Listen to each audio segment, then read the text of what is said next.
Hi guys, Adam McCubbin here. Just following up from the article that I wrote 2 days ago on veganism and the food documentary What the Health.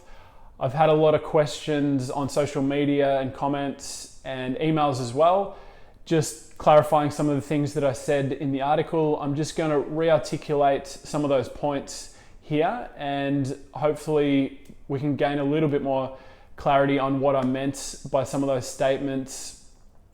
Now, love it or hate it, I actually think this food documentary is a good thing.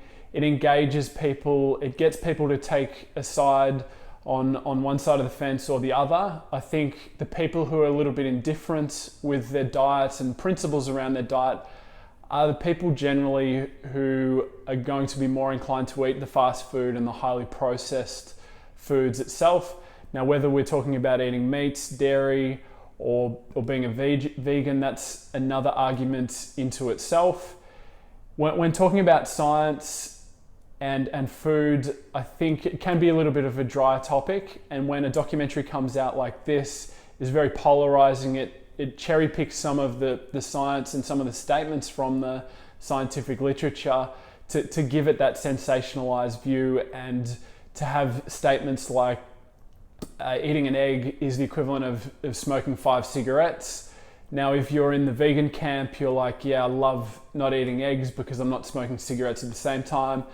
And if you're in the paleo camp, then you're like, not all meat is created equal. Look at this science here. This study says that eggs are actually good for cardiovascular health. Now, that's what I'll speak about a little bit later, but unfortunately, when you subscribe to one style of eating and one set of principles, you tend to read a lot, listen to podcasts, read books on it. So if you're a vegan, you're going to learn a lot in that area. Now, I actually think that's a good thing. You're learning and empowering yourself and understanding of what key nutrients that you possibly need to eat to stay healthy. But it can also pigeonhole you and create a little bit of a narrow-minded approach, and thinking that your way is the only way to eat and you have to eat a vegan style, and if you eat any other way, then it's going to be bad. And the same can be said for paleo people or ketogenic people. All carbs are bad, don't eat carbs. Now, you need to look at the literature as a whole, as I talk about in the article. Probably one of the statements that I most strongly disagree with in the documentary What the Health was that carbohydrates have never caused diabetes, and they insinuate that diabetes comes from eating a fat diet. Now, if you look at any physiology book, if you look at the research over the last 50 years, carbohydrates and sugar is correlated with type 2 diabetes, insulin resistance, and I've listed a number of studies in the article that completely refute those claims. However, one of the biggest debates is if we're designed to eat meat, if meat is healthy for us and we should eat it.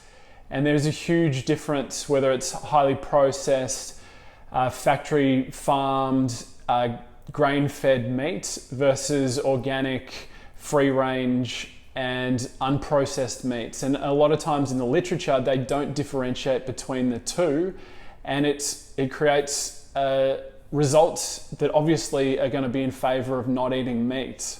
We need to remember as well Gibson's law, which is for every PhD, there's an equal and opposite PhD. So just because someone's got a scientific article that says that vegan people aren't as healthy doesn't mean that you should automatically turn into a meat eater because it says that, and vice versa. If it says that eating meat causes cancer and is like smoking 5 cigarettes for every bite of a steak you eat, you need to look at the literature for what it is and actually read the literature to understand it. It's what the individual brings to the table is what I'm basically interested in. I've coached people before who are vegan, who are vegetarians, who eat a lot of meat. And I always say to them, I'm not going to tell you to eat a specific way. It needs to align with your principles, with your ethics, with your religion, and actually what is good for you. And that is the key, is you need to actually test what is going to be good for you in the long term. Isn't always the general approach of, okay, I'm just going to eat a vegan style of eating, or I'm just going to eat a paleo style eating. You need to test. And I always say to people, if you're not assessing, you're guessing.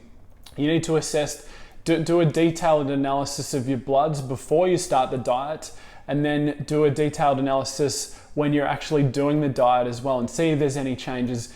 If your cholesterol goes down, if your cholesterol goes up, if your blood pressure goes up or down. And the same can be said for your hormones as well. And to test all your key minerals, your vitamin D, etc., you need to understand the actual science behind it. And then not just doing blood analysis as well, but assess your sleep, your strength, your recovery, how you're feeling.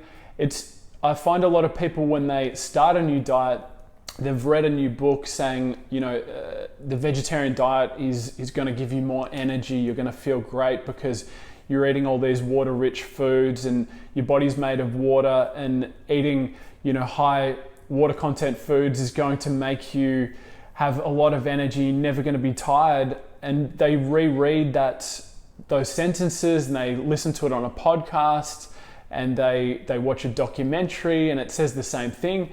And automatically, just the placebo effect of starting a new diet, they're like, yeah, I've got a lot of energy now, and I feel really good. And they've just convinced themselves without actually looking at the science behind it, and seeing their waist circumference, and seeing their chest and their arms and their body fat percentages. I know plenty of vegans with a 40-inch waist. It doesn't necessarily mean because you're eating that style that you're going to drop all these inches around the waist. It's to look at the big picture, and what works for one person doesn't necessarily work for everyone. I hope this video has been of some help, and to hopefully make you ask more questions and question the agenda of some of these documentaries.